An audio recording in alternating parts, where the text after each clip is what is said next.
बिस्मिल्लाहिर्रहमानिर्रहीम। अस्सलाम वालेकुम। फ़ोटोशॉप के कोर्स में खुश आमदीद। जैसा कि आप जानते हैं कि हमारा फ़ोटोशॉप का कोर्स स्टार्ट है। इससे पहले भी हम फ़ोटोशॉप के बारे में कई वीडियो बना चुके हैं, यानी इससे पहले हम फ़ोटोशॉप के बारे में 12 वीडियो बना चुके हैं। अगर वो वीडियोस आपने नहीं देखी तो आप इस वीडियो पे मौजूद आई बटन पे क्लिक करके यानी प्लेलिस्ट में जाके वो तमाम वीडियोस वॉच कर सकते हैं। जैसा कि आप जानते होंगे कि पिछली वीडियो में हमने बात की थी फ़ोटोशॉप के टूल्स के बारे में। हमने आपसे कहा था कि हम इन तमाम टूल्स को एक-एक करके सीखेंगे, यानी इन तमाम टूल्स को हम डिटेल में सीखेंगे कि किस टूल का क्या काम है और किस टूल की मदद से हम क्या कर सकते हैं। हमने पिछली वीडियो में मूव टूल के बारे में बात की। हमने मूव टूल को समझा कि मूव टूल क्या होता है, इसकी मदद से हम क्या कर सकते हैं और इसको यूज़ करने के क्या बेनिफिट हैं फ़ोटोशॉप के अंदर। अब बात आती है मूव टूल के नीचे वाले टूल की। देखिए यहाँ पे और भी बहुत सारे टूल्स हैं। अब हम बात करेंगे यहाँ पे सेकंड टूल की। सेकंड जो टूल है हमारे पास फ़ोटोशॉप के अंदर, इसका नाम है सिलेक्शन टूल। जैसा कि नाम से ही ज़ाहिर है सिलेक्शन टूल। इस टूल की मदद से हम सिलेक्शन कर सकते हैं, यानी अगर हमने किसी चीज़ की सिलेक्शन करनी हो, सिलेक्शन से मुराद अगर हमने किसी चीज़ को सिलेक्ट करना हो तो इस टूल की मदद से कर सकते हैं। वो किस तरीके से कर सकते हैं, उसके लिए हम इसके ऊपर आके क्लिक करेंगे। क्लिक करने के साथ साथ अगेन मैं यहाँ पे बताती चलूँ, जैसे कि मैंने पहले भी बात की थी कि जब आपके किसी भी टूल के साथ ये छोटा सा आइकन आ जाए, यानी आप देख सकते हैं यहाँ पे कि टूल्स के साथ छोटे छोटे आइकन्स हैं, यानी तमाम टूल्स के साथ यहाँ पे छोटे छोटे आइकन हैं सिवाय लास्ट वाले के। ये देखिए, इसके अलावा बाकी तमाम टूल्स के साथ यहाँ पे आइकन हैं, बल्कि इसके साथ भी नहीं है यहाँ पे। इसका मतलब ये है कि ये जो टूल है इसके अंदर और टूल भी मौजूद हैं। वो हम किस तरीके से देख सकते हैं, उसके लिए सिंपली हम इसके ऊपर लॉन्ग प्रेस करेंगे तो इसके अंदर जितने भी टूल्स होंगे वो हमारे सामने सेलेक्ट हो जाएंगे, यानी हमारे सामने अपीयर हो जाएंगे। देखिए, हमने इसके ऊपर क्लिक किया। क्लिक करने के बाद आप देख सकते हैं, तो आप देख सकते हैं यहाँ पे कि इसके अलावा यहाँ पे 3 टूल्स और भी हैं, लेकिन सबसे पहले हम इसी के बारे में बात करेंगे। हम इसके ऊपर अपना कर्सर लेके आते हैं तो आप देख सकते हैं कि इस टूल का जो नेम है वो है रेक्टेंगल मर्करी टूल। यानी इस टूल की मदद से हम क्या करते हैं कि हम रेक्टेंगल की शेप में किसी चीज़ को सिलेक्ट करते हैं, जैसा कि आप इस पिक्चर के अंदर देख भी सकते हैं। ये देखिए, वो आपको बता भी रहा है कि अगर हमने किसी चीज़ को रेक्टेंगल की शेप में सिलेक्ट करना हो तो किस तरीके से हम उसको सिलेक्ट कर सकते हैं। अब हम इसको परफॉर्म करके देखते हैं। ये हमने यहाँ पे सिलेक्ट किया है। इसे सिलेक्ट करने के बाद आप देख सकते हैं कि जो हमारा कर्सर है वो प्लस के साइन में कन्वर्ट हो चुका है। इसका मतलब ये है कि अब हम जिस चीज़ को भी सिलेक्ट करना चाहें यहाँ से कर सकते हैं। अब हम क्या करेंगे कि हम सिंपली यहाँ पे ये देखिए, इस तरीके से क्लिक करने के बाद छोड़े बगैर जब आगे की तरफ मूव करेंगे तो आप देख सकते हैं कि उतना हिस्सा यहाँ पे सिलेक्ट हो रहा है, यानी ये एक रेक्टेंगल की शेप में यहाँ पे सिलेक्ट हो रहा है। अगर हम मूव टूल के ऊपर जाके क्लिक करें, क्लिक करने के बाद आपको दिखाएं तो आप यहाँ पे देख सकते हैं कि किस तरीके से ये यहाँ पे काम हो रहा है या किस तरीके से यहाँ पे हमने सिलेक्शन की है।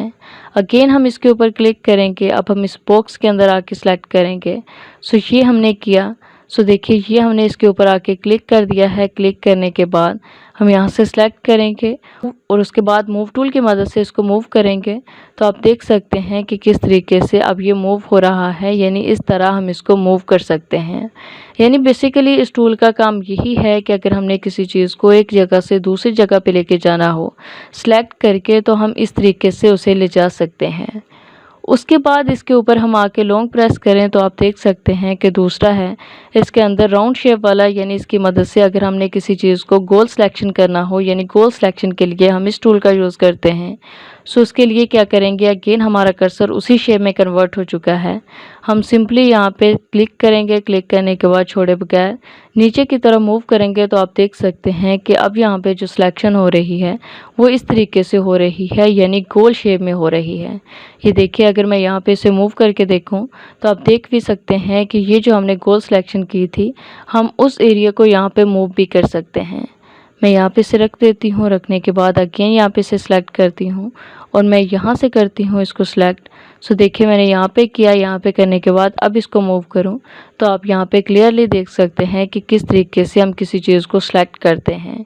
यानी किस तरीके से सिलेक्ट करने के बाद अगर हम उसी चीज़ को दूसरी जगह पे ले जाना चाहें तो किस तरह ले जा सकते हैं। सो ये हमने यहाँ पे रख दिया है। रखने के बाद इसके अंदर और भी टूल हैं, तो इसमें देखिए कि एक सिंगल रो मर्करी टूल है। सो इसकी मदद से हम क्या करते हैं कि हम सिंगल रो की मदद से इसकी सिलेक्शन कर सकते हैं। यानी एक सीधी लाइन की अगर सिलेक्शन करनी हो कहीं पे तो हम इस टूल की मदद से कर सकते हैं। उसके बाद सिंगल कॉलम मर्करी टूल है। इस टूल की मदद से हम ये करते हैं कि अगर हमने सिर्फ एक लाइन की यानी एक लाइन की सीधी सिलेक्शन करनी हो तो उसके लिए हम इस टूल का यूज़ कर सकते हैं। अब हम यहाँ पे सिलेक्ट करेंगे सिंगल रो का यूज़। सो ये हमने क्लिक किया। क्लिक करने के बाद ये देखिए इस तरीके से ये सिर्फ एक लाइन की ही सिलेक्शन करेगा। इसी तरीके से अगर हमने कॉलम की सिलेक्शन करनी हो तो अगेन हम क्लिक करेंगे तो देखिए एक कॉलम की सिलेक्शन हो गई है। यानी इन टूल्स की मदद से हम सिर्फ एक सिंगल रो एक सिंगल कॉलम की सिलेक्शन करते हैं, लेकिन इनको हम ज़्यादातर यूज़ नहीं करते। हम जिन चीज़ों को यूज़ कर रहे होते हैं वो ऊपर वाले ही होते हैं। ये नहीं है कि हम नीचे वालों को यूज़ नहीं करते, हम यूज़ करते हैं लेकिन इनका ज़्यादा काम नहीं होता। यानी इनकी मदद से हम सिर्फ एक सिंगल रो की या सिंगल कॉलम की ही सिलेक्शन कर सकते हैं। सो यहाँ पे हमने सेलेक्ट कर लिया है अगेन यहाँ पे रेक्टेंगल टूल को। उसके बाद अगेन हम यहाँ पे सेलेक्ट करेंगे। सो देखिए ये हमने यहाँ पे सेलेक्ट किया। उसके बाद मूव टूल के ऊपर जाएंगे और यहाँ से नीचे की तरफ इसको करेंगे। सो आप देख सकते हैं कि वो एरिया जो हमने सेलेक्ट किया था वो यहाँ पे आ चुका है। यानी उसके नीचे हमें वाइट बैकग्राउंड नज़र आ रहा है जो हमारे इस पेज का बैकग्राउंड था, जबकि उसके ऊपर जो हमने कलर परफॉर्म किया था उसमें से हमने एक रेक्टेंगल की शेप में सिलेक्शन की और उसको यहाँ पे मूव करवा दिया। सो ये है काम बेसिकली सिलेक्शन टूल का। यानी सिलेक्शन टूल की मदद से हम ये कर सकते हैं। ये हमारे लिए बहुत ही इम्पोर्टेंट टूल है, इससे हम किसी भी चीज़ की सिलेक्शन करते हैं। सो अब बात आती है कि अगर हम किसी चीज़ को सिलेक्ट कर लें, ये देखिए ये तो हमने सेलेक्ट कर लिया। आप देख सकते हैं कि ये अभी भी सिलेक्शन मोड के अंदर ही है। अब हमने सिलेक्शन मोड से बाहर आना है। हम चाह रहे हैं कि यहाँ पे नॉर्मल नज़र आए जैसा कि ये नज़र आ रहा है। तो उसके लिए हमें क्या करना होगा, उसके लिए हम करते ये हैं कि हम सिंपली उस टूल को जाके सिलेक्ट करते हैं। सो ये हमने टूल को सिलेक्ट किया।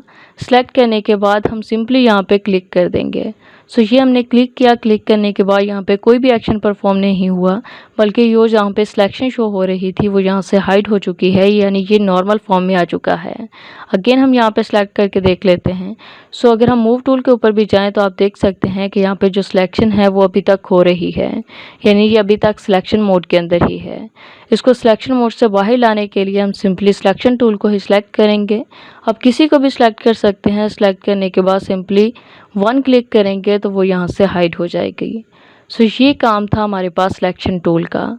सो आई होप कि आपको समझ आ गई होगी कि सिलेक्शन टूल क्या होता है और इसको किस तरीके से हम यूज़ करते हैं। सो अगर इससे रिलेटेड आपका कोई क्वेश्चन हो या कहीं से किसी चीज़ की समझ ना आई हो सो आप कमेंट सेक्शन में टाइप करके हमसे पूछ सकते हैं। Thanks for watching. Best of luck.